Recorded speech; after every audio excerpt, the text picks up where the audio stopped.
Queria agradecer o convite para estar aqui, né, para essa conversa com vocês. Fiquei bem feliz com a escolha do tema, achei bacana. É um tema que eu desenvolvi num livro meu, que é o Filosofia Prática, que eu vi que alguns de vocês têm por aí. E é um livro que... Começar falando desse livro para poder entrar no assunto, né?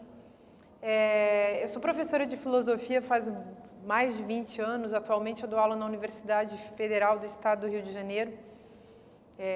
Fiz um concurso esse ano, o meu primeiro concurso público. Resolvi dar aula em universidade pública.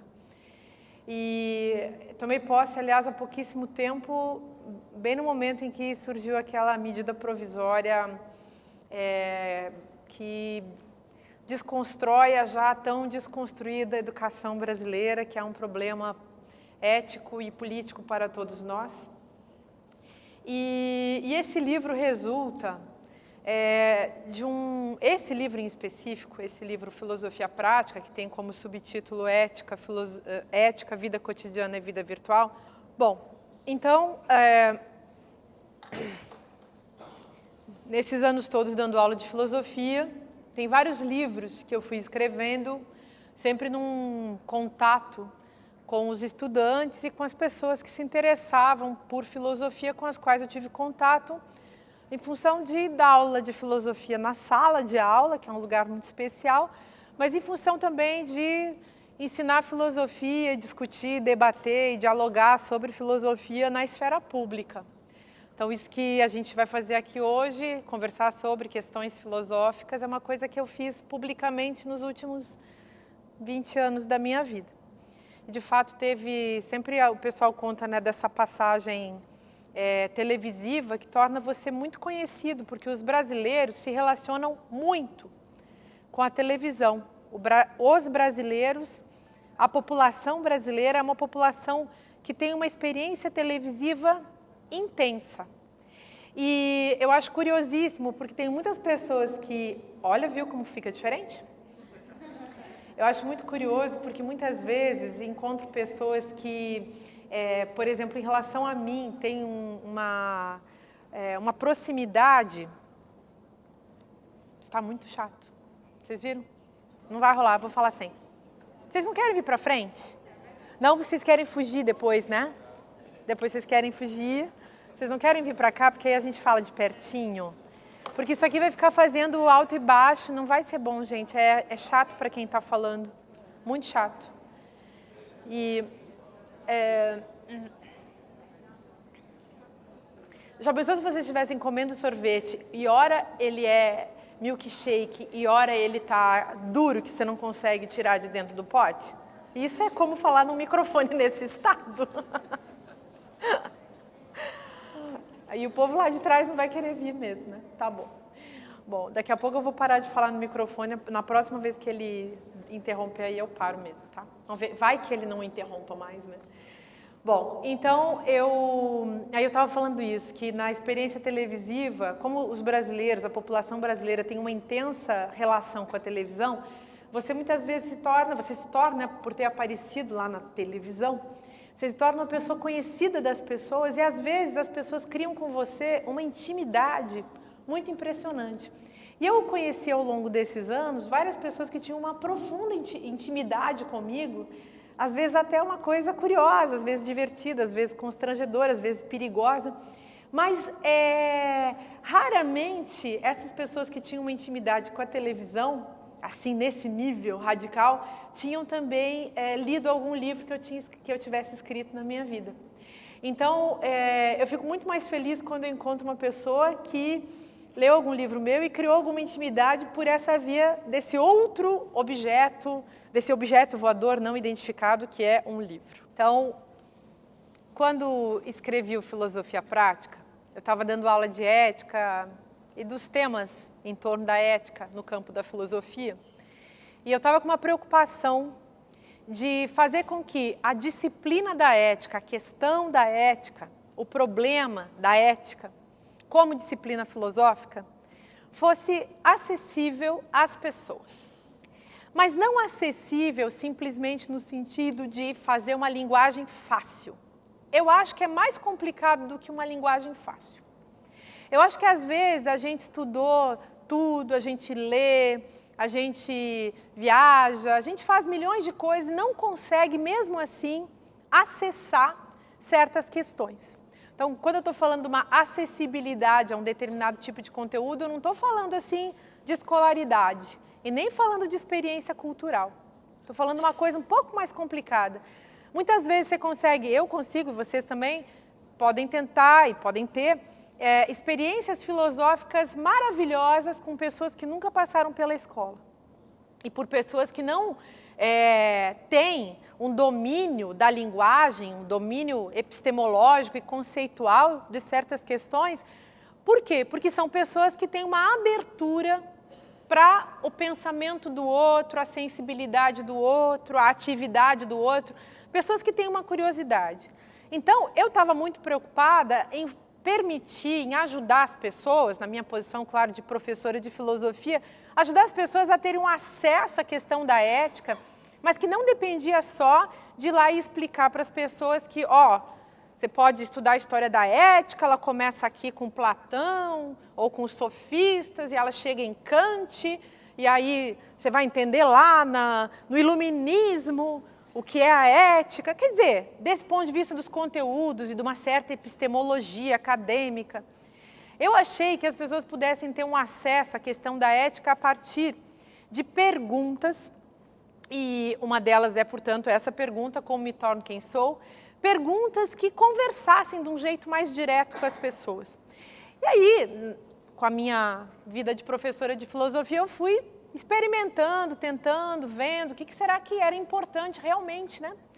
O que providenciava, quais perguntas que poderiam providenciar para as pessoas uma experiência forte, uma experiência que fosse mais completa em relação à ética. E que não fosse só uma experiência no sentido conceitual, da pessoa entender do que eu estava falando, ou do que eu poderia estar falando, ou do que as pessoas que falam de ética estão falando. Aí eu pensei, tinha que ser uma experiência mais completa, e essa experiência, portanto, tinha que ser uma experiência também sensível, uma experiência afetiva, uma experiência que puxasse as pessoas pelo lugar onde elas não são só pensamento, onde elas também são sentimento. Então, eu queria fazer isso com esse livro. E aí eu inventei 3 perguntas, e nós vou falar das 3, mas vou falar principalmente dessa que vocês recortaram para a gente discutir. A primeira pergunta, então, era como me torno quem sou. A outra pergunta é o que estamos fazendo uns com os outros. E a terceira pergunta é como viver junto. Aí eu fiz um livro em cima dessas 3 perguntas. E ouvindo muita gente sempre, prestando atenção, pesquisando nos livros, acompanhando pesquisas de outras áreas. Que é assim que a gente faz um livro também, né, gente? Você vai assim, juntando um monte de coisa, uma parte do livro sempre é intuitiva, outra parte do livro sempre é pesquisada, sempre é uma tentativa de fazer ciência, né, de dar uma resposta mais contundente, enfim.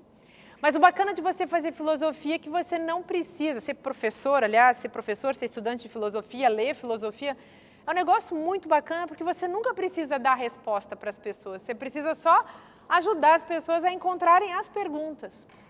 E eu passo a minha vida fazendo isso, procurando perguntas. Nesse livro eu falei muito de uma coisa que me parece um fenômeno da nossa época, que é o fato de que as pessoas, hoje em dia, estão tendo uma experiência assim, impressionante com respostas prontas. As pessoas enchem a boca, né, para falar uma resposta pronta. E eu fico sempre pensando de onde elas tiraram tanta resposta. Porque se a gente pensar bem, quando a gente encontra uma resposta, se a gente está vivo do ponto de vista cognitivo, se a gente ainda está inteligente, a gente pergunta em relação àquela resposta que veio pronta. Ou seja, o que será que está acontecendo com a nossa vida cognitiva hoje, com o nosso pensamento atual, para a gente aceitar tão fácil tanta resposta pronta, gente? Essa é uma pergunta básica. Eu, como professora de filosofia, vivo disso e experimento isso com os meus estudantes e com as pessoas de modo geral. Vamos aprender a fazer perguntas? As perguntas, gente, elas são como chaves que abrem portas secretas. E as portas fechadas, elas são como as respostas prontas, né? Estão sempre fechadas, são sempre portas absolutas. A gente tem que encontrar a chave que abre essa porta para ver o que tem lá atrás, né? Será que realmente a superfície da porta resolvia o problema em relação ao ambiente, ao quarto, ao espaço que fica atrás dessa porta fechada? Para pensar com uma metáfora, né? Bom, então é um livro assim que eu tentei muito fazer com que as pessoas, ao lê-lo, que as pessoas conseguissem perguntar a elas mesmas o que estava se passando com a sua própria experiência, nesse sentido da experiência do pensamento. Porque filosofia é a experiência do pensamento, né? Bom, não sei se vocês estudaram filosofia no colégio, na faculdade, estudaram? Estão acostumados? Então, né? Bom, mas assim, para a gente poder começar também e poder chegar na questão da ética e desdobrar essa pergunta fundamental e as outras que são dela derivadas, queria partir de um pressuposto aqui, vou colocar uma ideia de filosofia para a gente pensar junto. Não é que vocês tenham que concordar, mas é só para a gente ter um ambiente conceitual a partir do qual vocês vão poder entender o que eu estou falando, concordar ou discordar. Eu entendo filosofia, como eu acabei de falar, né, como uma experiência de pensamento. Então, filosofia é um termo que foi usado desde a antiguidade clássica, pelo menos para os nossos registros, para os nossos documentos, né, ocidentais. Essa palavra surge com Pitágoras, que era uma escola complexa, lá no século VI. E se vocês forem procurar os manuais de filosofia, se vocês forem na internet e derem lá uma busca por essa palavra, provavelmente vocês vão encontrar uma explicação que é uma resposta dessas prontas, que é um clichêzão, que é assim: filosofia é o amor ou o desejo do saber. É a filia em relação à sofia, né? São duas palavras que compõem a filosofia, filia e sofia.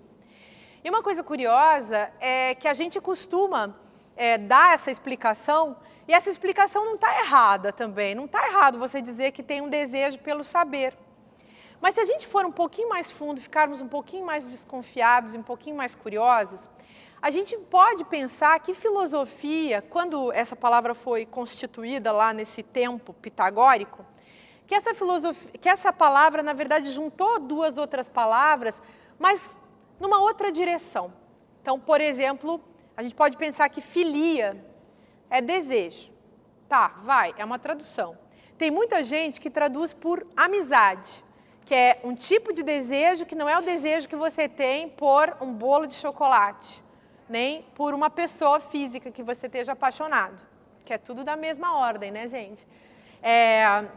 Então, por exemplo, os gregos, eles falavam, quando a gente vai nos textos lá dos filósofos gregos, a gente encontra eros, que é um termo usado para falar desse tipo de desejo, que é um desejo pelo outro, pela outra pessoa física, corpo, desejo físico, desejo que é o desejo de tocar. E filia é um termo que eles já usavam para falar de um desejo mais difuso, que a gente tem pelo amigo. O amigo a gente gosta de conversar, de andar junto, de andar perto, de entender, de acompanhar, mas a gente não quer comer o nosso amigo como um bolo de chocolate, né? Então, assim, para a gente pensar nessa diferença, né? Tem outro termo ainda que aparece próximo desses aí, muito conhecido nos textos filosóficos, que é aquele termo que chama ágape. Vocês lembram do Padre Marcelo? Ele fez um livro chamado Ágape. Quando saiu aquele livro, já viram esse livro? Vendeu, foi um dos livros mais vendidos da história do Brasil. Eu fiquei sempre pensando assim, gente, se fosse um filósofo que quisesse botar um título desses, o editor ia dizer, tá maluco. Imagina botar um nome em grego num país de analfabetos. E dá certo desse jeito. Aí eu achei, o povo brasileiro tem futuro. Tem futuro que o povo brasileiro está ligado na diferença, na exuberância criativa. Eu acho que dá para a gente pensar assim. Mas, enfim, se fosse um filósofo, um professorzinho de filosofia que fosse lá e dissesse, eu quero fazer um livro chamado Ágape, tchau, meu, você está louco? Onde já se viu botar um nome desse num livro? Ninguém vai entender nada, né? Pois é, foi um sucesso de público. Mas olha só, estou brincando um pouco com vocês, mas para a gente chegar na questão. Aí, se a gente junta a palavra filia que digamos, podemos traduzir por amizade, com a palavra Sofia. Tem alguém aqui que tem filho chamado Sofia ou se chama Sofia? Sofia significa sabedoria. É um tipo de sabedoria que para os gregos significava a sabedoria intelectual, a sabedoria da especulação. Sabe daquela pessoa que viaja? É essa sabedoria. Sofia é uma coisa metafísica, é uma coisa assim do voo, da viagem, do pensamento que vai acima, que vai além daquilo que é conhecido comum, técnico, habitual. É uma coisa própria, digamos assim, uma coisa que transcende. E aí, os pitagóricos, eles falavam que eles queriam viver, e eles se construíram meio que como um grupo de gente, assim, uma seita, até tem uns que falam, porque eles queriam viver junto com aquelas outras pessoas que fossem capazes de viver em nome da Sofia, dessa sabedoria. Aí eu acho que é interessante pensar nisso, porque no fundo não se trata de buscar a sabedoria pura e simplesmente, mas de andar junto com aquelas pessoas que querem fazer isso. Então, filósofos eram aqueles, naquela época, que produziam, construíam, junto com as outras pessoas, uma vida em nome do pensamento, em nome dessa sabedoria. Amigo, portanto, eu acho, seria muito mais aquele com quem eu posso buscar uma coisa dessas, tipo buscar a sabedoria, buscar o pensamento cuidadoso. Muito mais essa pessoa do que simplesmente alguém com quem eu gosto de andar junto, entenderam? Eu gosto de andar junto porque esse andar junto me faz pensar outras coisas. A filosofia tinha a ver com isso. Bom, isso já coloca a questão filosófica no lugar do diálogo. E aí a gente tem que elaborar um pouco isso também. Mas uma coisa importante, antes da gente seguir falando do diálogo, é que se a filosofia foi isso naquela época, ela não continuou sendo a mesma coisa ao longo do tempo, ela sempre se modificou. E hoje, nós que ensinamos filosofia, estudamos filosofia, gostamos de filosofia, podemos fazer da filosofia uma coisa completamente diferente também, porque filosofia é uma coisa que a gente produz no tempo, que se transforma no tempo, e que tem tudo a ver com as condições, as circunstâncias em que é possível construir um pensamento reflexivo nessa linha de buscar a sabedoria hoje. Então, numa época como a nossa, digamos, em que o empobrecimento da nossa experiência de pensamento está muito radical, em que as pessoas estão pensando muito pouco, a filosofia se torna, por um lado, uma coisa que vai interessar a muito poucos, por outro lado, ela se torna, justamente por interessar a muito poucos, muito mais urgente. Então, é muito urgente. Na nossa época, a falta de pensamento torna o pensamento especializado muito urgente. Mas se a gente não pensar também no que significa esse pensamento cuidadoso e especializado, a gente perde de vista o potencial desse pensamento no sentido de transformar as nossas vidas e de transformar a própria sociedade. Isso é uma coisa fundamental. Por isso, seria muito importante que a gente mantivesse a filosofia como disciplina, que a filosofia se mantivesse institucionalizada na escola. Aliás, que se mantenha a escola, né, gente? E que se mantenha a filosofia na escola. Mas é muito importante também que a gente continue lendo filosofia, que nós continuemos nos encontrando para falar de filosofia, que se formem grupos de filosofia fora da escola, que a filosofia invada o cotidiano, a vida, o dia a dia. Isso é muito fundamental para a sobrevivência da nossa experiência de pensamento. Aí vocês vão dizer, mas que porcaria de experiência de pensamento, para que isso? Bom, aí vamos ver se vocês vão se interessar pelo que eu vou falar, mas é que é o seguinte. Vocês sabem o que é o âmbito mental da gente? Vocês já pararam para se ocupar do mental? Assim, vocês têm uma experiência mental, não tem? Então, a experiência mental, vamos chamar assim, é uma experiência complexa demais. E o mental, isso que eu estou chamando de mental, é um âmbito. Um âmbito significa, é um espaço e é um tempo. E é o espaço e o tempo da linguagem. É no âmbito mental que a gente vive tudo. A gente vive tudo que é da linguagem. Então, é ali que a gente vive os sentimentos, os pensamentos, os conceitos, as ideias, as crenças, tudo. E esse espaço, que é ao mesmo tempo um tempo, como ele não é uma coisa assim tão abstrata como a gente pensa que é. Parece abstrato, né? Mas eu estou falando para vocês, por exemplo, e vocês estão tendo uma experiência mental com aquilo que eu estou dizendo para vocês. Que não é puro, claro, tem os meus limites, está todo condicionado por minha própria vida, que vocês não vão ver, vocês só vão ver isso que eu estou apresentando, que eu posso apresentar porque é do âmbito do mental. Aliás, fazendo um parêntese, eu posso apresentar porque isso é uma teoria. E teoria é aquilo que eu posso mostrar, que a gente pode mostrar uns para os outros. Só que as teorias, que são do âmbito do mental, elas não são inventadas de uma hora para outra. Filósofo, filósofa, será aquela pessoa que vai tentar elaborar uma teoria própria, vai fazer muito esforço para entender, para estudar, para encontrar, como uma pessoa que canta, uma pessoa que toca um instrumento, encontrar uma pessoa que escreve, né, a sua própria voz. Né? Mas a teoria do filósofo nem é bem uma teoria, porque aquilo que ele mostra já foi tão pensado e tão desconstruído, vai sendo perguntado, vai sendo requestionado, vai se transformando. Por isso também que é muito confortável você ser um professor de filosofia. Você fala, não é para convencer, realmente não é para convencer, não é para ganhar voto, não é para ganhar o dízimo. Você não é pastor, você não é padre, você não é político. Você é só um professor de filosofia, você quer que as pessoas peguem aquilo que você colocou na frente delas, essa teoria, e pensem por conta própria. A tarefa de um professor de filosofia é fazer com que as pessoas pensem elas mesmas, fazer com que elas tenham uma experiência de pensamento que seja delas. Bom, mas, voltando, o mental, esse espaço do mental onde a gente faz a nossa experiência com a linguagem, ele está todo colonizado. Muito colonizado. E aí que vem um problema muito sério, que a gente está experimentando hoje na nossa cultura, né? A gente está experimentando aquilo que a gente pode chamar assim de vazio do pensamento. Eu vou falar um pouco disso.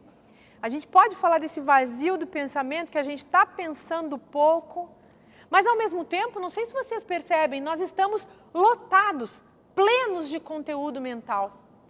Nós fomos, por exemplo, colonizados, nesse sentido, de que tem alguém que chegou e tomou posse, alguém que chegou e se instalou no nosso espaço mental, que são, por exemplo, as informações. Vocês não sentem assim que vocês estão lotados de informação? Totalmente preenchidos de informação para todo lado? Vocês já não notaram, inclusive, que quando vocês não têm informação por algum lado, vocês sentem uma angústia? Eu, às vezes, ando por aí, né? Tô sempre num lugar diferente. Aí eu estou ou no ônibus, ou num carro, ou num avião, ou na rua, ou num restaurante, ou na sala de aula. Eu estou sempre num lugar diferente e eu mesma fico besta quando eu vejo uma pessoa que não está nem no telefone, nem na revista, nem no jornal, e não está lendo um livro, não está fazendo nada, ela está só quieta, sem fazer nada. Em geral, hoje também, quando a gente vê uma pessoa lendo um livro, nós até nos sentimos felizes, né? Que bom, uma pessoa lendo um livro. Mas é muito comum a gente ver as pessoas no telefone celular. A gente passa horas do nosso dia, talvez a gente esteja passando mais horas do nosso dia vendo nossos smartphones do que, sei lá, dormindo, do que fazendo qualquer outra atividade que ocupe muito o nosso tempo. A gente fica muito tempo em cima dos smartphones, porque nós somos seres também absolutamente conectados hoje em dia em função da informação que chega. Qualquer informação, pode ser a grande informação incrível, sei lá, caiu o presidente da República, pode ser uma pequena informação simples, do tipo a empregada da gente lá em casa, quebrei um copo. Mas assim, a gente atende imediatamente a informação, independente da informação ser importante ou não, ser valiosa ou não. É como se nós tivéssemos nos tornado seres compulsivos em relação à informação. E o engraçado é que não é apenas a informação que se recebe, que a gente atende como se fosse uma lei, uma ordem, né, que a gente recebe e que tem que cumprir. O ato de receber a informação e de dar uma resposta a ela se tornou um ato praticamente enfim, análogo, né, aquele ato de receber uma ordem e ter que cumprir essa ordem. Mas nós também nos tornamos compulsivos na outra direção. Nós também, o tempo inteiro, estamos emitindo informações.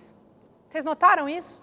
A gente manda informação pelo Facebook, informação pelo WhatsApp, informação pelo Twitter, informação estou citando aí as redes mais conhecidas, redes sociais as mais conhecidas, mas todos vocês usam redes sociais, aqui ou ali, ou a maioria das pessoas tem usado, e todas elas são enxurrada de informação que a gente ajuda a movimentar. Nós somos hoje informantes, nós somos seres que informam.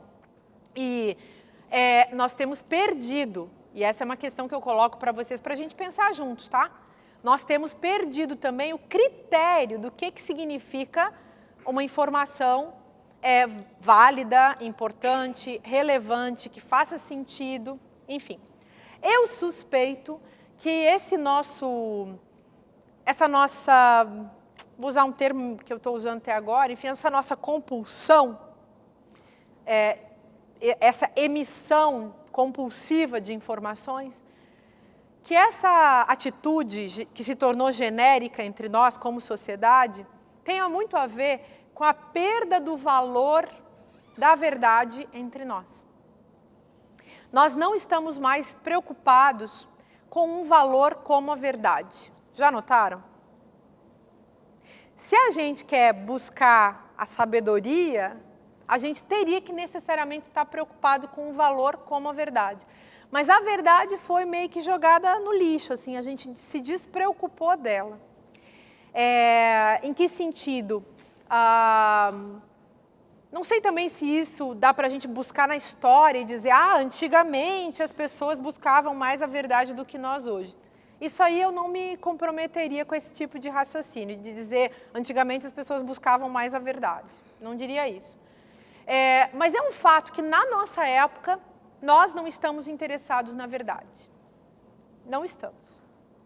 E vocês podem citar os diversos exemplos que a gente vê nos meios de comunicação de massa hoje, que prometem a verdade, mas até a página 3, conforme a verdade seja interessante para aqueles que detêm o poder. Isso sempre foi assim. Poderíamos usar os exemplos contemporâneos, mas não vamos passar uma tarde agradável, né? Não vamos falar de certas coisas. Vamos pegar Nietzsche no século XIX. Nietzsche, no século XIX, falava que os próprios filósofos não eram pessoas tão envolvidas com a verdade que elas mesmas prometiam. Por quê? Porque os filósofos, dizia ele, se eles não conseguem explicar o que eles estão buscando, se eles não conseguem abrir o jogo em relação ao que eles estão prometendo alcançar, enfim, se os filósofos não conseguem falar dos seus próprios interesses na hora em que eles fazem uma pesquisa ou que eles colocam lá uma teoria, será que essas pessoas estão sendo honestas? No caso de um filósofo, a coisa é muito estrondosa, é assustadora, mas ao mesmo tempo é muito simples. Um filósofo deveria ser aquele sujeito que, ao comprometer-se com a busca pela verdade, com a busca pela sabedoria, que se confunde com a verdade, teria coragem absoluta de expor os seus pensamentos todo o tempo, doesse a quem doesse. Então, por exemplo, na história da filosofia, umas figuras bem importantes, uma das figuras importantes foi um cara chamado Diógenes, que era um filósofo cínico, que era um filósofo que buscava a verdade de tal maneira, com tanta prontidão, com tanto esforço, que ele fazia coisas assim que deixava as pessoas estarrecidas. Isso significa coisas do tipo, sei lá, andar vestido com um barril, andar nu dentro de um barril pela rua, não ter casa, né? Falar o que pensava para qualquer um, sem se preocupar se aquela pessoa ia matá-lo, ia espancá-lo, ia bani-lo da cidade, da polis. o Diógenes ficou famoso por ter mandado Alexandre o Grande destapar o sol da frente dele. Não sei se vocês lembram dessa historinha. Tipo, Alexandre, sai que eu estou a fim de tomar meu sol. E isso ficou essa história, né? Como ele tinha coragem de dizer isso para Alexandre o Grande, para um filósofo, nesse sentido do Diógenes, que era um filósofo cínico, na época em que ser cínico era bacana. Tá cheio hoje de cínicos no sentido negativo, mas naquela época o cinismo era a prática desse tipo de verdade que era estarrecedora. Para um filósofo como Diógenes não tinha Alexandre o Grande, todas as pessoas eram iguais. Diógenes e Alexandre eram igual a qualquer Zé, qualquer Mané, qualquer pessoa. Então, isso é uma coisa que na nossa época também está complicada, né? Está complicado por quê? Porque dentro da estrutura, da construção, enfim, da subjetividade que a gente moldou até aqui, nós servimos muito ao poder. E a gente, nessa servidão ao poder, muitas vezes nós nos tornamos pessoas, assim, digamos, que tem 2 pesos e 2 medidas, pessoas que vivem dentro de um sadomasoquismo. Em termos muito simples, a gente se torna puxa-saco de um jeito muito fácil, né? Então, quem está acima, a gente considera que é nota 1000, nota 10, e a gente fica bonzinho com a pessoa que a gente inventou que está acima de nós, dentro de uma produção simbólica, né, do superior e do inferior, e a gente pisa em quem a gente considera que na hierarquia é inferior. Isso, aliás, é o que a gente pode chamar em termos psicológicos, psicanalíticos e filosóficos de sadomasoquismo, que é uma característica também básica dessa cultura irreflexiva em que a gente vive hoje em dia. Pois bem, bom, então estava contando isso para a gente pensar a filosofia, pensar potências da filosofia e pensando, e abrindo assim, descongestionando a nossa reflexão para a gente tentar ir longe, cada um por sua conta, para a gente poder construir também um diálogo aí uns com os outros. Bom, aí, quando é que surge a ética na história da filosofia? Segundo consta, é bem nessa época. Nessa época que é o século V, Sócrates e Platão estão ali vivendo os diálogos, Platão escrevendo diálogos, porque ele só escrevia na forma de diálogos para mostrar que filosofia era diálogo. E um diálogo não significa ping-pong de ideias, tá, gente? Um diálogo significa uma coisa mais complexa que eu vou tentar expor. Então, surge ali quando os filósofos ficavam só ocupados de, sei lá, analisar a natureza, o cosmos, para eles mistério total, né? E de repente, Sócrates começa a falar das coisas humanas, e as coisas humanas é que configuram essa disciplina chamada ética. E que coisas humanas eram essas? É o modo de viver das pessoas. O que as pessoas fazem? Quais são as ações humanas? O que as pessoas fazem umas com as outras? Como as pessoas se comportam? Quais são as suas atitudes? Bom, é claro que essa história toda evoluiu, mas é muito interessante a gente recuperar pelo menos a palavra. Vocês sabem que a gente pode fazer filosofia começando sempre com as palavras, né? Você pega uma palavra e começa a pensar na palavra. Você começa a pensar, como a gente usa essa palavra hoje? Como será que eles usavam a palavra antes? Essa palavra que hoje está na língua portuguesa, que história ela tem? De onde ela veio? Acho que é um caminho bem rico, estudar a terminologia filosófica para entender que tipo de conceito, que tipo de ideia e que tipo de afetos uma palavra carrega. Então, a palavra ética, por exemplo, hoje ela pode significar muitas coisas para nós. Mas na Antiguidade Clássica, ela foi primeiro a ciência que estudava as coisas humanas, tendo em vista que ethos significa a casa onde a gente mora, o lugar onde a gente está.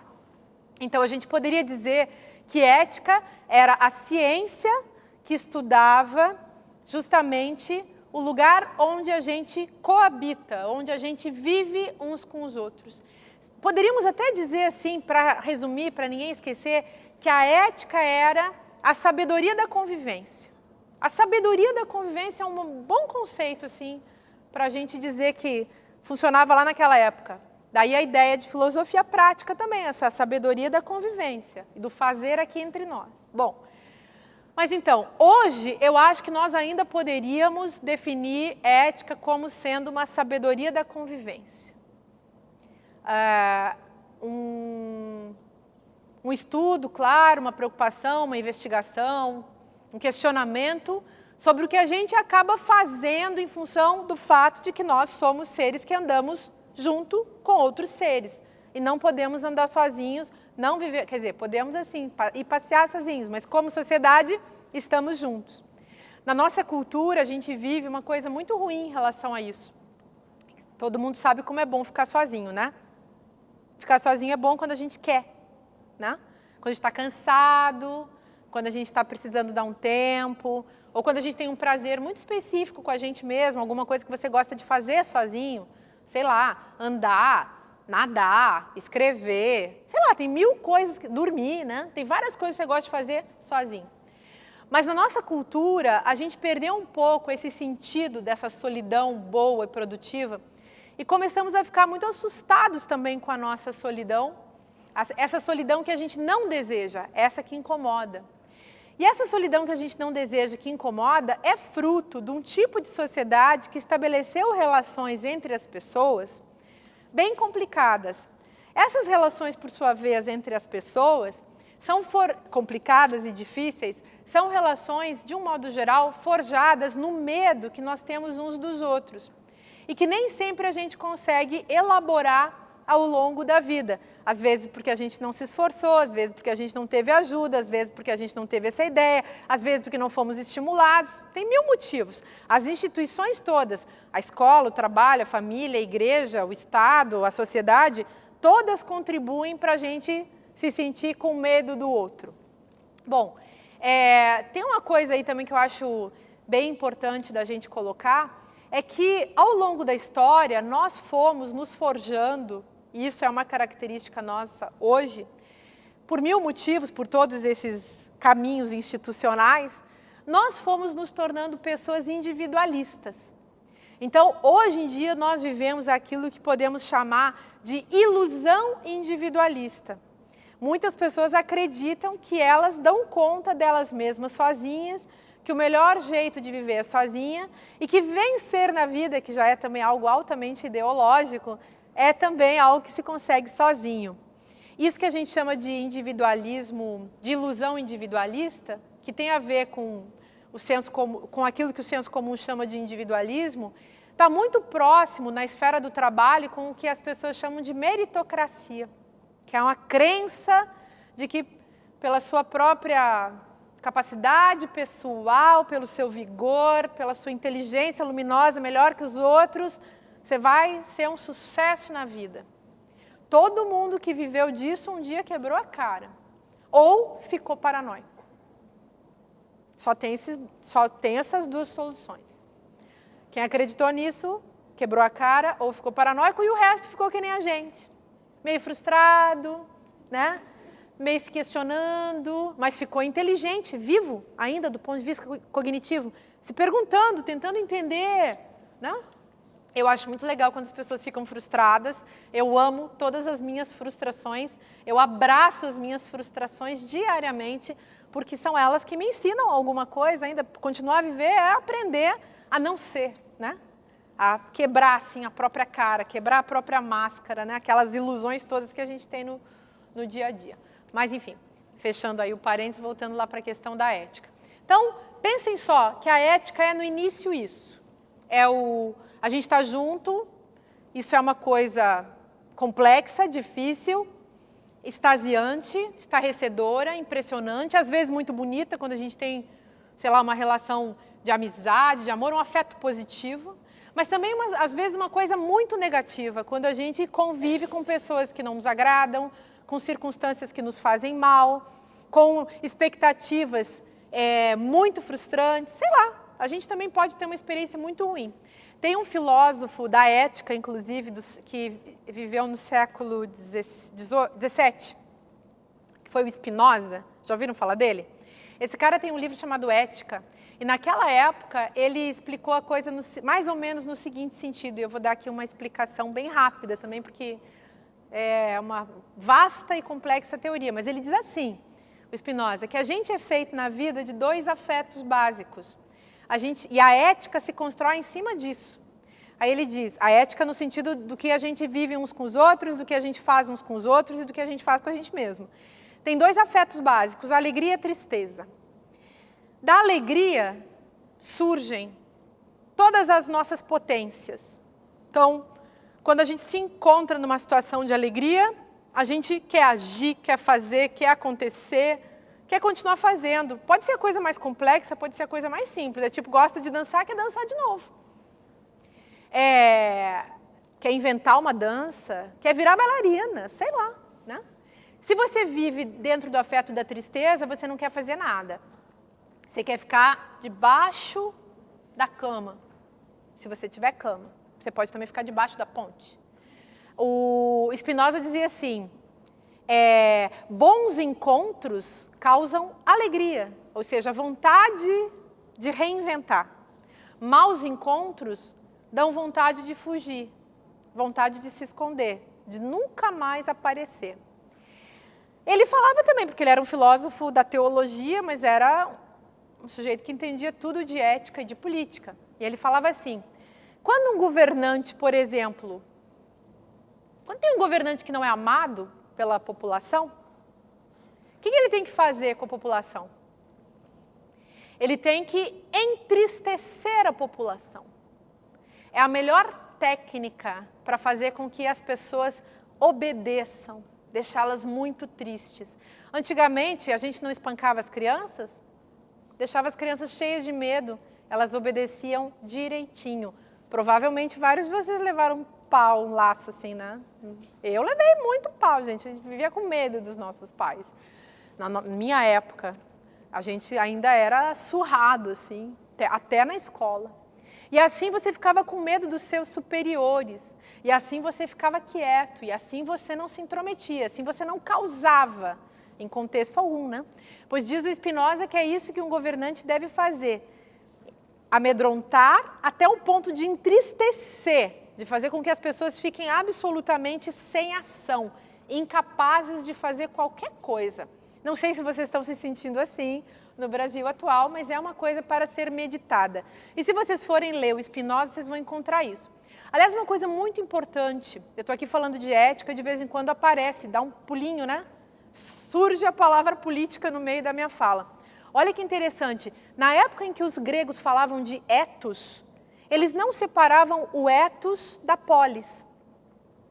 Então, essa separação de ética e política, que hoje para nós foi quase naturalizada, aliás, na prática do que a gente chama de política hoje, parece que a ética desapareceu, o problema é um pouco mais grave, mas assim, para eles as duas coisas estavam juntas. E essa separação, em termos históricos, a gente só vai encontrar num outro filósofo muito importante para pensar a questão do medo, que é o Maquiavel. Maquiavel fala, vocês lembram de Maquiavel dizendo que os fins justificam os meios? Lembram disso? Pois é nesse livro também do Príncipe que ele vai dizer uma coisa estarrecedora, que também vale para a gente hoje. Quando um governante não pode ser amado, ele deve se fazer temer. Ele deve se fazer temido. Porque se você não tiver o amor do povo, você pode imperar, você pode tiranizar a vontade, desde que você coloque medo na população.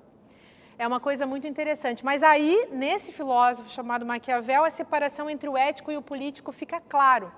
Antes, essa separação, claro, ela já vinha sendo forjada em vários teóricos, em vários governantes, em vários imperadores, nos vários reis, mas na Grécia Antiga ela não estava dada.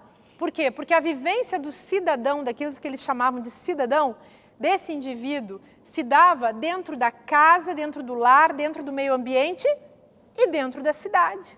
E a cidade não era só um território urbano, em torno do qual existia o selvagem, o incivilizado. A polis, a cidade-estado, era também uma ideia, gente. Era a ideia do Estado, a ideia da nação, a ideia de que tinha uma coisa que tinha sido construída pelos seres humanos, pelo simples fato de que esses seres humanos são seres de linguagem, se encontram uns com os outros, falam uns com os outros, trocam linguagem e inventam coisas muito loucas, tipo a cultura. E aí, tudo era cultura. Eu acho isso interessante para a gente pensar, porque quando a gente discute ética, a gente está falando justamente da cultura. E aqui eu vou entrar com mais cuidado agora, com mais rigor, do jeito mais direto, na questão, então, da introjeção da cultura como uma forma de subjetivação. Ou, em outros termos, se a gente quiser responder a pergunta como me torno quem eu sou, eu tenho que começar a pensar nas formas com as quais nós introjetamos, cada um de nós introjeta a cultura que está ao seu redor. Porque tornar-se quem se é tornar-se um sujeito do seu tempo e da sua circunstância e do seu contexto. Para responder também essa pergunta, a gente não deve nunca, a meu ver, assim, acho que não é saudável, nem válido, nem vai nos ajudar se a gente ficar procurando coisas do tipo o eu, né? Sabe o eu? Já ouviram falar de eu? Quando eu uso a palavra eu, como, por exemplo, como eu me torno quem eu sou, podia jogar fora essa palavra como eu me torno. Tira o eu. Fica só, o que aconteceu comigo, né? Então, eu estou aqui.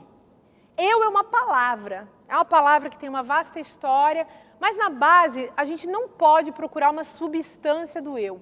Pelo menos não de um ponto de vista filosófico. Claro, vocês vão até encontrar algum filósofo que sustenta isso, algum não, vários. Mas assim, sobretudo a prova de que a gente tem sobre a existência de um eu é a ação do próprio pensamento, e essa ação do pensamento, gente, sem querer complicar a vida de vocês, é uma ação que se dá também na linguagem, né? Então, vocês lembram de Descartes falando penso, logo existo? A prova de que existia uma substância pensante para ele era o fato de que ele estava pensando. Tem alguma coisa que está pensando. Vou dar o nome de eu para isso que está pensando. Mas nós sabemos, pelo menos assim, hoje em dia, sei lá, a gente pode dizer que, pode ser que isso não se comprove, tá? Pode ser que Deus exista, pode ser que exista vida após a morte. Mas assim, em termos de filosofia, eu acho que é muito sábio a gente manter a nossa conversa sobre a linguagem. Então, o eu é uma palavra que serve para eu me autodesignar. Você vai falar eu, você vai falar eu, cada um vai autodesignar a si mesmo a partir dessa palavra. Então, essa palavra é só uma palavra. As crenças religiosas, místicas das pessoas estão contempladas por isso aí também, mas na base só a única prova que a gente tem é gramatical, é uma palavra. Tá? Não sei se vocês gostam desse tipo de viagem, mas eu acho isso super interessante, sobretudo quando eu vejo as pessoas acreditando muito nelas mesmas, num sentido que transcende os atos da linguagem. Fica meio difícil, é verdade, se você não está fazendo a viagem com a linguagem, nesse sentido da metalinguagem, você, assim, abdicar desse tipo de coisa. Mas, por outro lado, também poupa 30 mil anos de análise, você ficar sem esse negócio chamado eu. E viver de outras coisas. Assim, sem o eu vai mais fácil. Mas isso depois a gente pode discutir também. Eu estou com a impressão de que, falando isso, eu estou complicando a vida de vocês. Mas eu espero que não. Eu espero que a gente consiga achar um mínimo denominador comum aí de compreensão. Bom, então, quando a gente está perguntando como me torno quem eu sou, a gente não pode estar simplesmente em busca de uma verdade num sentido substancial e teológico, como se a gente fosse uma coisa pronta que pudesse ser oferecida como resposta. Se vocês forem, por exemplo, na tradição filosófica, vocês vão encontrar a questão do autoconhecimento.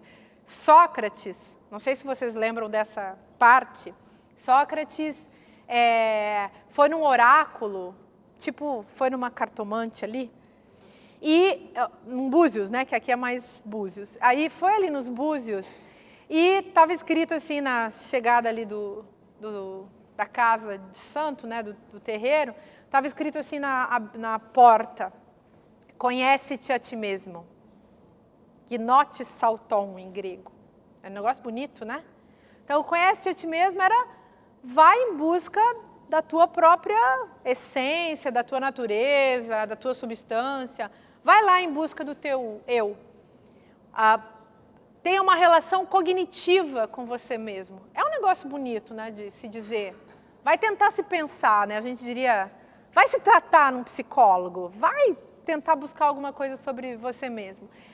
Mas essa questão foi resolvida também na filosofia platônica de um jeito muito, digamos assim, confiante, de que a gente encontraria uma substância mesmo, fazendo uma anamnese, tentando descobrir os substratos da alma e tal. Mas ficou, digamos assim, bastante complicado também.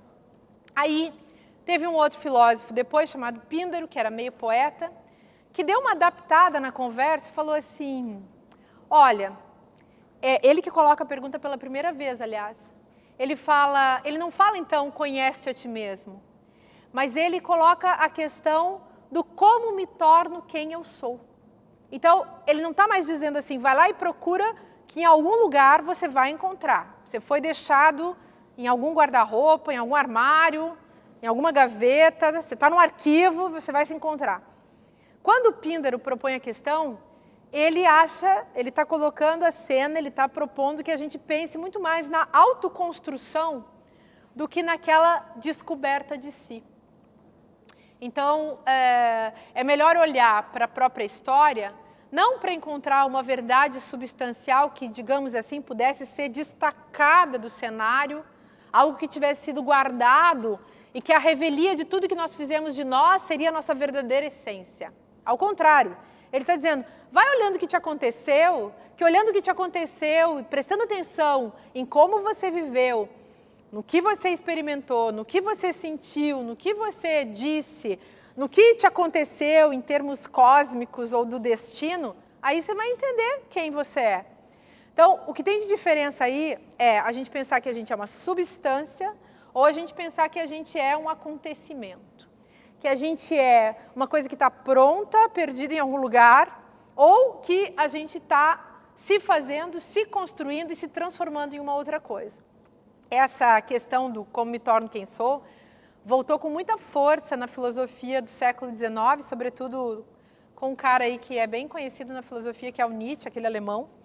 E ele escreve uma autobiografia e ele fala, nessa autobiografia ele fala, como me tornei quem eu sou. E aí ele fala várias coisas, é cheio de deboche, é cheio de crítica, é cheio de vaidade, é cheio de mil coisas loucas, assim, de um escritor que era ao mesmo tempo um filósofo no século XIX. Mas isso também foi retomado por filósofos do século XX e eu acho até que se tornou uma questão bem genérica na filosofia, né? Como me torno quem eu sou. E aí tem um texto que eu sempre recomendo, sobretudo o pessoal que curte educação, é importante ler isso. Mas quem está preocupado com a formação da subjetividade, com a formação do mental e com as suas colonizações, também deveria ler, que é um texto de um filósofo alemão, que foi um judeu perseguido na época do nazismo. Vou falar assim, várias coisas que eu falo, eu leio muito esse sujeito e eu vivo trazendo assim, para os meus textos, às vezes eu nem cito mais, eu dou uma roubadinha até de vez em quando, assim, do Adorno. Vocês já ouviram falar desse cara? Então, o Adorno foi o cara que cunhou aquela expressão indústria cultural e ele escreveu um texto chamado Educação após Auschwitz. É uma baita pergunta essa, né, educação após Auschwitz, e é nesse texto da educação após Auschwitz que ele vai repropor a pergunta como me torno quem eu sou. Porque ele acredita que a educação faz a gente ser quem a gente é, mas não só a educação. Como eu coloquei antes, para a gente pensar quem a gente é e como nós nos tornamos quem a gente é, nós temos também que nos voltar para a cultura de um modo geral e pensar em como a cultura é introjetada. Então, a educação é parte da cultura. E aqui eu estou pensando num conceito bem largo de cultura, bem aberto. Tudo aquilo que a gente vive, tudo aquilo que a gente faz em todos os campos, em todas as áreas, tudo aquilo que nos toca, tudo aquilo que nos atinge, tudo aquilo que está acontecendo ao nosso redor, saibamos ou não, tenhamos ou não consciência sobre o que está se passando. Que, aliás, é um baita de um problema. O problema da nossa inconsciência também é seríssimo. Bom, mas nesse texto ele fala assim, então, a gente vai pensar nos carrascos nazistas. Aqui no Brasil a gente tem o exemplo aterrador também, para falar apenas de grandes figuras históricas, dos carrascos da ditadura, né? Dos torturadores. Eles equivalem aos carrascos nazistas, digamos assim, em termos históricos. E o Adorno se pergunta assim, como será, né, que uma pessoa, por exemplo, se torna um carrasco nazista? Nós poderíamos nos perguntar, como será que uma pessoa se torna um torturador? E, quer dizer, como é possível que uma pessoa tenha a coragem de fazer uma coisa dessas? Mas a gente pode também seguir e pensar, como será que uma pessoa se torna um estuprador? Como é que uma pessoa se torna capaz de espancar uma criança ou uma mulher? Como será que uma pessoa se torna capaz de desviar dinheiro público? Como será que uma pessoa se torna capaz de rasgar a Constituição? Como será que uma pessoa se torna capaz de dar um golpe de Estado? Tem para todos os gostos, e tem muito. Então, o Adorno se perguntava sobre isso, dizendo assim, olha, a educação devia estar no começo de tudo isso. Quando uma criança, a criança pequena, ela já deveria ser ajudada, a criança, o jovem, qualquer pessoa que está na escola, talvez essa fosse a grande tarefa da escola, ajudar as pessoas a se conectarem com essa pergunta. Essa pergunta de como eu estou me transformando em quem eu sou. O Nietzsche falava assim, até porque, é uma boa pergunta mesmo, até porque ninguém vai se livrar de ser quem é. Se no final dos tempos, se na hora da sua morte, você constatar que você era um bosta, foi isso que você foi. Já pararam para pensar? Bom, mas tem gente também que não se preocupa com isso. Tem pessoas que não estão preocupadas com a sua própria subjetividade, com aquilo que elas são. Aliás, também é importante, antes de seguir, tem um psicanalista que eu acho um cara muito legal, que vocês já devem ter lido, estudado, talvez alguns até conheçam mais do que eu, que é um sujeito chamado Jacques Lacan. Lacan, gente, deu um sinal para a gente se perguntar isso também de um jeito muito interessante. Olha o que o Lacan fez. Ele escreveu também um livro sobre ética, escreveu não, ele falou um seminário sobre ética, que é o seminário 7 daquela coleção de seminários, quem se interessar depois pode ler. É uma pérola, porque se a história da ética está muito marcada pelo questionamento acerca da consciência, daquilo que a gente consegue ver, daquilo que a gente consegue entender, ainda que aquilo que a gente consegue entender também esteja sempre manchado dos desentendimentos, todos, né, das nossas ignorâncias, dos nossos limites. Mas ele falava assim, ele consegue pensar então como o inconsciente entra no jogo ético, né? Então quantas vezes a gente faz coisas não percebendo o que está fazendo ou em contradição profunda com aquilo que acha, que pensa, e que diz, e que fala e que faz. Então a gente tem que tomar muito cuidado com aquilo que a gente faz, porque o nosso fazer é também moldado por aquilo que a gente não sabe acerca de nós mesmos. Bom, e aí ele fala o seguinte, ele diz assim, tá, eu estou aqui na clínica, né, eu sou um mero cidadão aí tentando ajudar os outros, porque a psicanálise, como clínica, tem uma função, que é tornar a pessoa responsável por ela mesma, responsável pelo seu próprio destino. Olha que ideia bacana, né? A ética é muito isso aí também. Para que serve você tentar se tornar um sujeito ético, que nem a gente vê às vezes nos livros ou nas discussões filosóficas? Para eu poder dar conta de mim, para eu poder ser responsável por aquilo que eu faço, para eu não botar a culpa nos outros. Os carrascos dizem, foi o governo, foi o Estado, foi em nome, sei lá, do meu partido, foi em nome do meu outro partido, foi pela minha mãe, foi pelo meu filho, o meu cachorro, meu papagaio. Vocês lembram, aliás, da votação do impeachment, né? Aquilo ali foi um espetáculo, espetáculo. Lacan diria, olha, estou lá no consultório, atendendo gente simples, gente comum, gente neurótica, todos nós aqui, eu espero, gostariam de ir para um consultório psicanalítico, se autoquestionar. Chorar, sofrer, se queixar, botar a culpa na mãe, que nem a gente faz quando vai no consultório psicanalítico. Bota a culpa em todo mundo, diz que a culpa é do outro. É tão saudável, gente, você ficar se queixando e você ficar todo destruído, todo culpado, cheio de problema. Gente, é muito saudável você ser uma pessoa neurótica se você vai ao consultório. Bom, diz o Lacan. Então a gente fica lá atendendo aquele sofrimento todo, né? Mas tem um tipo de cidadão que não vem. Quem é o cidadão que nunca vai parar num consultório, gente? É a coisa mais triste. Diz o Lacan, é o canalha. Nunca, nunca, nunca ele bota o pé no consultório. Sabe por quê? Porque os neuróticos, que somos todos nós, que fazemos um monte de merda, mas queremos acertar, a gente fica se sentindo mal, cheio de culpa, e a gente um belo dia para na frente de alguém, quem não tem dinheiro para pagar o psicanalista, ou não faz parte desse circuito cultural, vai no padre, vai no pastor, vai no amigo, sei lá, vai bater com a cabeça na parede, vai fazer alguma coisa para poder sofrer e expurgar o sofrimento que é ser quem se é, segurar a onda de ser uma pessoa que sofre, né? O canalha não vai, diz o Lacan, porque ele não sofre. Então, gente, canalha é quem não sofre. Se vocês estão sofrendo, tá bacana. Quem não está sofrendo, vamos conversar.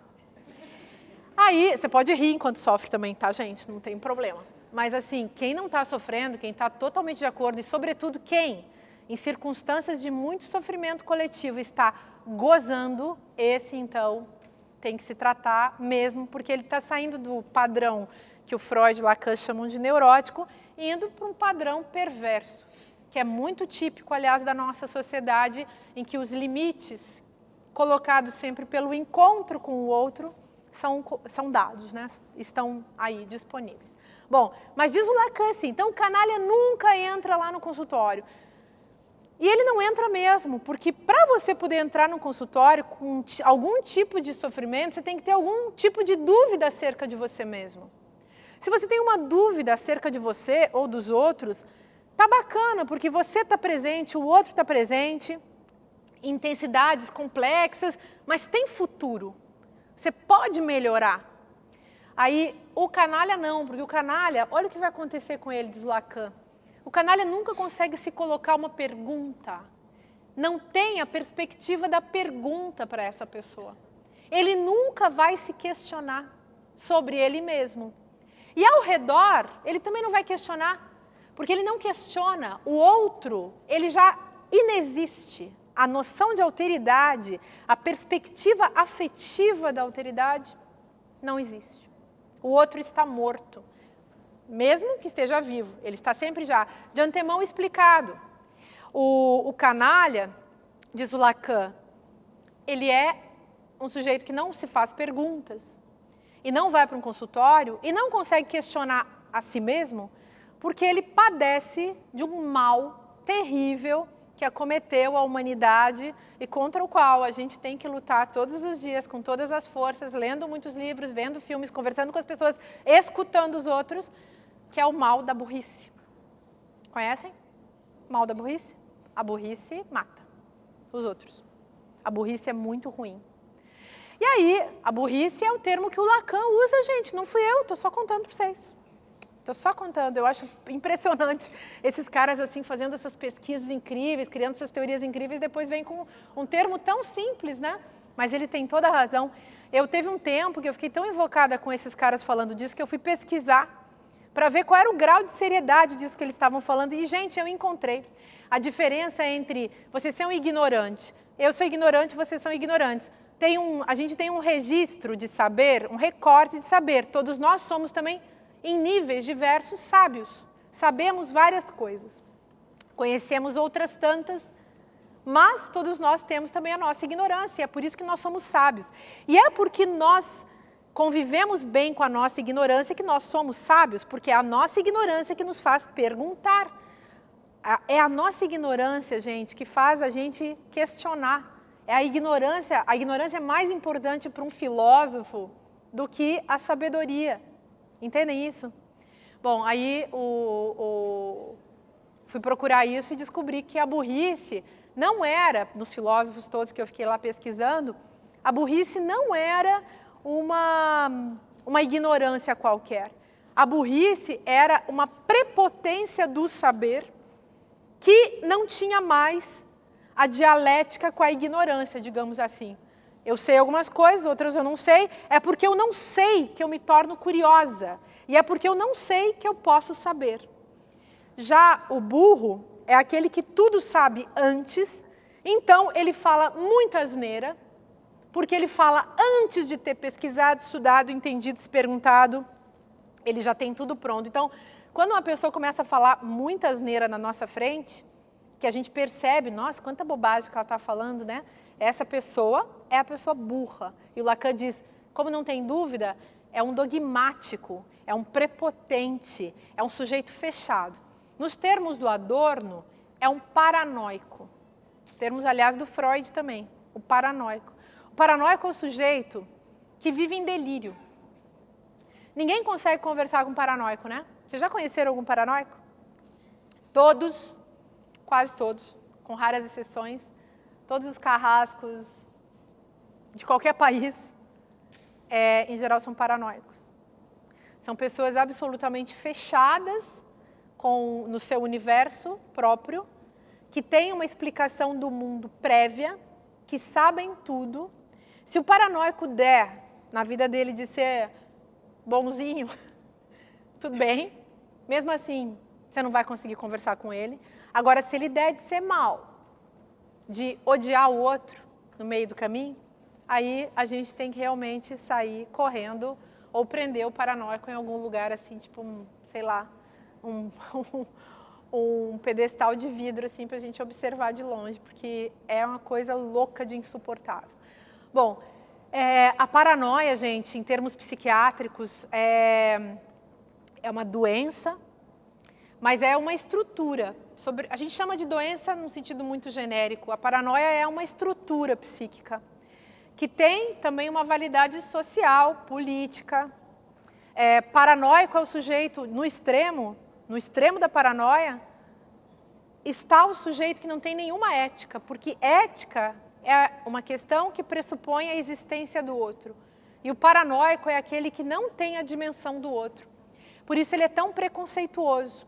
Então ele é homofóbico, ele tem ódio, enfim, do partido do outro, da cor do outro, do sexo do outro, da inteligência do outro. O Adorno se ocupou de entender digamos, uma formulação, vamos chamar assim, dessa mentalidade paranoica durante um tempo que ele viveu nos Estados Unidos, exilado da Alemanha, que é do período justamente do nazismo na Alemanha. E aí ele fez um estudo, que no livro desse livro aí do Como Conversar com o Fascista, eu puxo alguns detalhes desse estudo. É um estudo que chamou a personalidade autoritária. Isso, gente, estou falando de uma coisa, vocês, ai, nossa, vem com aquele papo lá dos nazistas, aquilo é 1930, 1940. Pois é, em termos de história da humanidade, foi hoje de manhã, né? É muito perto, gente. Vocês conhecem muitas pessoas, os pais de vocês nasceram ali, naquela época. E a gente não deu conta ainda do que aconteceu, digamos, no planeta, né? Na sociedade humana naquela época. Naquela época, também os filósofos se perguntavam, vários perguntavam, como é possível que na Alemanha, com a ciência, a tecnologia, a medicina, as artes, a música, uau, tudo isso tão desenvolvido, como é possível que as pessoas tenham deixado acontecer os campos de concentração e aquela matança de gente? Porque assim, a gente até entende, por exemplo, que os habitantes das Américas tenham sido dizimados a partir de 1492, porque a gente imagina, não tinha tecnologia, não tinha a Declaração dos Direitos Humanos, não tinha a Revolução Francesa, era aquela coisa bárbara, quem chegava primeiro levava, né? Ainda é muito parecido, está muito parecido, aliás. Mas é mais estarrecedor quando você pensa que houve uma evolução em termos de progresso da sociedade, da cultura, das artes, da ciência, da tecnologia. Como é possível, né? Mas isso se explica justamente pela constituição dessa coisa que a gente pode chamar de personalidade autoritária, que é uma estrutura do psiquismo, que não é o psiquismo no sentido abstrato, é o que a gente fala, gente, é o que a gente vive, é o que está exposto a céu aberto nas redes sociais hoje em dia. Então, o Adorno, ele chegou à seguinte conclusão, ele e vários colegas fazendo essa pesquisa, que na Alemanha nazista, o grau de fascismo, porque ele chamava de fascismo justamente a personalidade autoritária, era altíssimo, E comparado aos Estados Unidos, que foi onde eles aplicaram uma pesquisa lá toda psicológica, objetiva, subjetiva, toda complexa, nos Estados Unidos era o mesmo. Ele dizia assim, os americanos eram tão nazistas, tão fascistas quanto eram os europeus.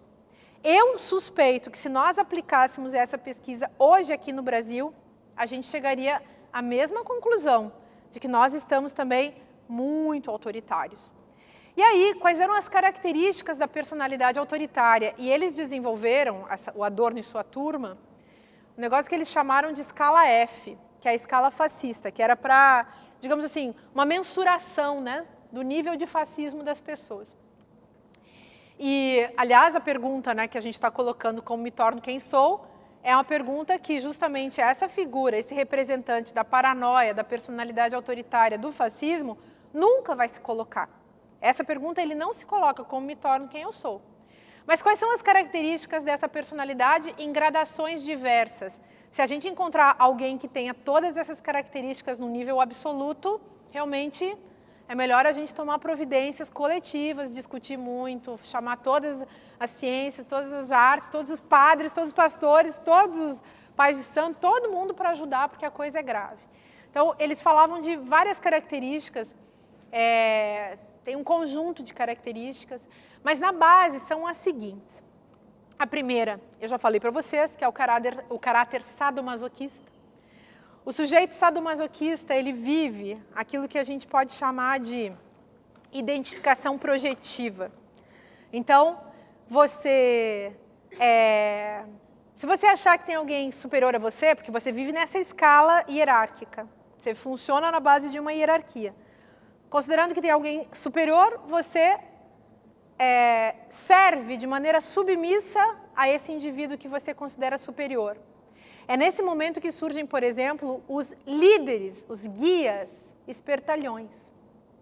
No Brasil tem alguns que nesse momento fazem muito sucesso. Na Alemanha nazista também tinha, e eles eram, em geral, do mundo jurídico. Não vou nem falar nomes, que não precisa. Vocês sabem. São aqueles que vocês pensaram agora. Bom, e são assustadores, porque eles mistificam com o povo, e o povo, vivendo na inanição intelectual, na falta de pensamento analítico, na falta de pensamento crítico, na total e absoluta incapacidade de discernir pela ausência de pensamento, entregam-se ao salvador da pátria. Hitler era um dos salvadores da pátria, né, gente? E tá assim, de vez em quando aparece um. Isso é uma coisa para a gente tomar cuidado, porque eles surgem na política, mas eles surgem, em geral, nos poderes, nesses poderes, não só na política no sentido executivo ou legislativo, no campo dos poderes, também no judiciário. Bom, então, tem essa identificação projetiva com esse líder carismático, radical, salvador da pátria, que tem a ver com a submissão à figura da autoridade. É muito triste quando isso acontece. Tem que tomar muito cuidado. Quando a gente vê que uma criança está muito fã de alguém, a criança está assim, fixada, enlouquecida num ídolo, eu, por mim, já cuidaria de tentar ajudar a criança a não viver esse tipo de devoção. Claro, gostar, amar, curtir, se divertir, ok. Mas quando chega no plano do delírio, que às vezes chega, é bom tratar das crianças. É bom chamar um psicólogo, chamar alguém para conversar, oferecer, quando você é pai ou mãe, outras experiências. Vamos ler um livro, vamos viajar, vamos conversar, vamos jogar bola. Para fazer com que a pessoa tenha outro tipo de experiência antes que se calcifiquem certos comportamentos. E a gente calcifica, porque isso é da linguagem, a linguagem vai ficando. Se você não tenta mudar, um belo dia você está com Alzheimer e não entendeu por quê, né? É porque você foi sempre na mesma direção. Bom, aqui eu estou dando uma especulada também, tá? Mas me parece que faz sentido. Bom, aí o outro lado da submissão autoritária, que é, então, de repente, o indivíduo, no padrão sadomasoquista, ele, em vez de se submeter para sofrer debaixo das patas do seu líder, porque ele também será chicoteado. Qualquer filme mais crítico assim que vocês vão assistir sobre nazismo, vocês vão ver aquela figura que lá pelas tantas é espezinhado por aquele que ele julga ser o maioral, né? Mas você, então, na posição sadomasoquista, você encontra também alguém que você julga ser inferior a você, e aí você pisa nessa pessoa. Nas empresas está cheio. No universo do trabalho está cheio. Dentro de casa está cheio. Você vê aquela dona de casa, por exemplo, que puxa o saco do marido porque ele paga as contas e pisa na cabeça da empregada porque ela paga o salário de miséria da empregada. É típico, gente. Sem falar aquela mulher que é espancada pelo marido e não cria nenhuma solução e não busca de jeito nenhum sair daquela situação, morre espancada e continua lá. Não estou querendo dizer que as vítimas da violência sejam culpadas pela sua condição de vítima. Não, estou só dizendo que tem um padrão cultural sadomasoquista que atravessa também a formação da psique feminina tradicional. Então você se submete. E então, aquele pai de família que espanca a mulher, aquele pai de família que espanca os filhos, aquele chefe que faz assédio moral, aquele chefe que faz assédio sexual, aliás, a cultura do assédio é a cultura do sadomasoquismo. O que é a cultura do assédio? Assédio só acontece porque existe uma cultura que permite que o assédio exista, não é verdade? Tem uma concordância das pessoas todas, uma espécie de acordo tácito em torno da potência do assédio. E tem tudo a ver também com aquilo que a gente chama de cultura do estupro. A cultura do estupro também. Vocês vão dizer, mas você não pode liberar os estupradores, dizer que eles não têm culpa. Eles têm toda a culpa e toda a responsabilidade. No entanto, só surgem estupradores numa cultura que providencia as condições para isso. Há toda uma subjetividade que se forja no contexto cultural, é isso que eu estou querendo dizer, né? Bom, mas tem outras características, eu vou falar delas muito rapidamente, porque eu quero falar mais da questão da introjeção da cultura antes que o nosso tempo voe, né? Acabe de se destruir. Eu acabei de ver que eu falei demais. Mas, enfim, a gente pode dar um pouquinho mais de tempo, uns minutos, né? Só para ir finalizando, então, olha só, eles falam assim, que esses fascistas, a personalidade autoritária, tem ódio à inteligência, aos intelectuais, porque detesta tudo aquilo que possa provocar nela mesma a sensação de inferioridade. Então, se você vê alguém que você julga inteligente, imediatamente você joga para cima dele um desprezo total, porque você não alcança aquilo e, ao mesmo tempo, você tem que esconder que você não alcança aquilo que você está vendo e tem que desprezar num jogo sadomasoquista de novo aquilo que você considerou, na verdade, muito genial, mas que você não dava conta, até porque você não era, você não tinha, você não possuía. Eu acrescentaria, inclusive, que essas figuras, elas são também muito invejosas, porque o invejoso é alguém que funciona dentro de um registro de ressentimento e de um registro, assim, não grato, né? Então, outra coisa que é bem importante que eles citam é os fascistas, esse povo da personalidade autoritária, tem uma profunda preocupação com a sexualidade alheia. Então, a homofobia se justifica, a lesbofobia, o ódio que, por exemplo, que os brasileiros têm com as pessoas que são travestis, que são transexuais, até a cobrança que as pessoas têm aqui no Brasil em relação às sexualidades não regulamentadas. Por exemplo, uma pessoa que não goste de sexo, que não tenha nenhuma vida assim, que passe a vida inteira sozinha, que não tenha uma relação com isso, não tenha nada que a gente possa saber sobre a vida dela, também é objeto de ódio, muitas vezes. O ódio, aliás, gente, estou falando de ódio de modo genérico, porque o ódio é um afeto produzido, manipulado. Nós podemos ter certeza que quando surgem ondas pesadas, como a gente tem vivido no Brasil nos últimos tempos de ódio, que essas ondas, elas não vêm do nada, elas são produzidas dentro de um contexto cultural de linguagem mesmo. Quem detém os meios de produção da linguagem? Os meios de comunicação. Então, é a televisão, os jornais, as revistas. que produzem o ódio. É a coisa mais fácil você fazer uma pessoa odiar a outra. O nosso jornalismo, aliás, virou fofoca, né? Porque se eu quiser fazer com que vocês se odeiem, não sei se vocês leram o Macbeth, ou aquele outro, o Otelo, né? Do Shakespeare, sempre tem uma figurinha intriguenta, né? Quem faz a intriga. A nossa televisão e os nossos jornais e revistas viraram produtores de intrigas. Intrigas. Eles não fazem aquela função social da comunicação de esclarecer as mentalidades mais. Isso já era. Se tem uma coisa que não tem nos meios de comunicação, de um modo geral hoje, a não ser na mídia alternativa, que cresce e aparece, e isso me dá muita esperança também no povo brasileiro, não tem ética nos meios de comunicação tradicionais. Acabou. Ética como consciência da alteridade, preocupação com o que se está a fazer com os outros, responsabilização sobre a construção da sociedade, nada disso. Então, mas enfim, queria ir finalizando aí e colocando essa questão. Então, nós nos tornamos quem nós somos em função das experiências que nós vivemos. Isso significa que nós somos seres históricos, sociais, culturais, que derivamos de contextos, de famílias, de classes, de raças. É decisivo, por exemplo, na nossa formação como pessoas, na nossa aqui, corpos concretos que ocupam essa sala, a nossa condição de brasileiros, brasileiros que falam língua portuguesa, brasileiros colonizados, brasileiros que ocupam um território, brasileiros que são também descendentes de europeus, descendentes de africanos, descendentes de povos que aqui viviam, aqueles que a gente chama indevidamente de indígenas.